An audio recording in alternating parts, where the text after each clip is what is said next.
Guys, welcome back to my channel Ashu and record में मैं फिर से आपके लिए एक नई वीडियो लाई हूँ पर्यावरण और विकास पर रियो घोषणा के फायदे व नुकसान। आप प्लीज ज्यादा से ज्यादा मेरे चैनल को लाइक करें, मेरा मोटिवेशन बढ़े, जिससे मैं आपके लिए नई नई वीडियो लाऊं और इम्पोर्टेंट क्वेश्चन लेकर आऊं।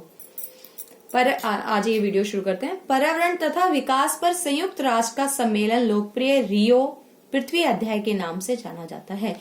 ये रियो वाला क्वेश्चन है, वो भी काफी इयर्स में पूछा गया है, इसलिए इसे मैंने कहा क्लियर कर दूं। जो रियो पृथ्वी अध्याय के नाम से जाना जाता है, एक पृथ्वी अध्याय के नाम से भी इसको पूछा जा सकता है।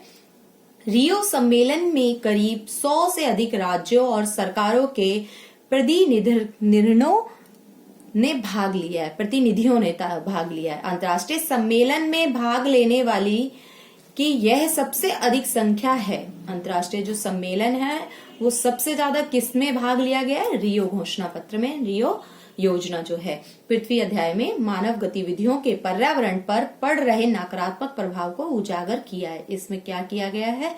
पृथ्वी अध्याय में जो मानव गतिविधियां हो रही हैं के होने के कारण जो पर्यावरण पर जोर पड़ रहा है उसका नकारात्मक प्रभाव को उजागर किया गया है। प्रस्तावना में वाणी में घोषणा का प्रमुख उद्देश्य बताया नई तथा न्याय संगत वैश्विक भागीदारी विकास के अधिकारों की अवधारणा में G77 और चाइना का आग्रह है। रियो +5 और रियो +10 इसके बारे में बताऊंगी थोड़ा सा। रियो +5 रियो पृथ्वी शिखर सम्मेलन के बाद स्थापित किया गया था और इसने बढ़ती हुई गरीबी की ओर इशारा किया था। रियो +5 वैश्विक स्तर पर राष्ट्रीय स्तर तथा साथ ही स्थानीय स्तर शिखर सम्मेलन WSSD का परिणाम था। अब रियो घोषणा, इस घोषणा के 27 सिद्धांत थे। इन्होंने प्राकृतिक संसाधनों और राज्यों के बीच सहयोग पर राष्ट्रीय संप्रभुता विकास पर बल दिया। वैज्ञानिक और प्रौद्योगिकीय नवाचारों तथा पर्यावरण संरक्षण के अन्य मुद्दों पर प्रकाश डाला गया। रियो घोषणा में इस बात का वर्णन किया गया कि सतत विकास एक ऐसा उपकरण है जो वर्तमान पीढ़ी को जरूरतों को भावी पीढ़ी का ध्यान रखते हुए पूरा करती है। पॉइंट में मैंने आपको इसमें क्लियर किया है रियो घोषणा के बारे में। पर्यावरण तथा विकास पर रियो घोषणा पर्यावरण संरक्षण तथा विकास गतिविधियों के सिद्धांत के निर्देशों पर आधारित है। यह सतत विकास का वर्णन एक उपकरण की भांति करती है जिसमें वर्तमान पीढ़ी की जरूरतों को भावी पीढ़ी की जरूरतों का ध्यान रखकर पूरा किया जाता है।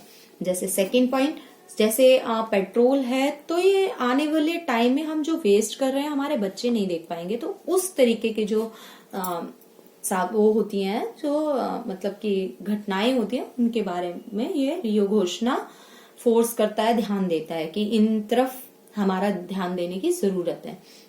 रियो घोषणा इस समझ पर आधारित है कि पर्यावरण अभियोजन तथा आर्थिक विकास का लक्ष्य एक दूसरे के पूरक है। ये दोनों हैं जो वो एक दूसरे के पूरक हैं। थर्ड पॉइंट है, एक को हासिल किए बिना दूसरे को प्राप्त नहीं किया जा सकता है। कि अगर हम पर्यावरण अभियोजना को छोड़ देंगे और आर्थिक विकास का करेंगे तो एक दूसरे के जरिए नहीं कर सकते। हमें दोनों चीज चाहिए होंगी, क्योंकि अगर पर्यावरण नष्ट हो गया तो हम अपनी लाइफ में कुछ भी नहीं कर सकेंगे, क्योंकि उससे हमारा हवा, वातावरण, फल, हर चीज उस पर है। यह प्रभावी तौर से पर्यावरण तथा विकास से संबंधित चिंता को एकीकृत करता है और नीचे से ऊपर उठने की जरूरत भागीदारी समुदाय आधारित दृष्टिकोण पर जोर देता है। फोर्थ पॉइंट है, 2 बाध्यकारी कानून उपकरणों को जलवायु परिवर्तन और जैव विविधता के लिए अपनाया गया। फिफ्थ पॉइंट है, रियो सम्मेलन में जो मुद्दे मुख्य थे वे हैं, जो इनमें मुख्य जो फोर्स ध्यान देने के लिए कहा गया वो क्या क्या है? जलवायु परिवर्तन और जैव विविधता संरक्षण तथा वन संरक्षण। क्या क्या? जलवायु परिवर्तन, जो जलवायु परिवर्तन हो रही है, जैव विविधता संरक्षण और वन संरक्षण के ऊपर ज्यादा फोर्स किया गया रियो घोषणा में।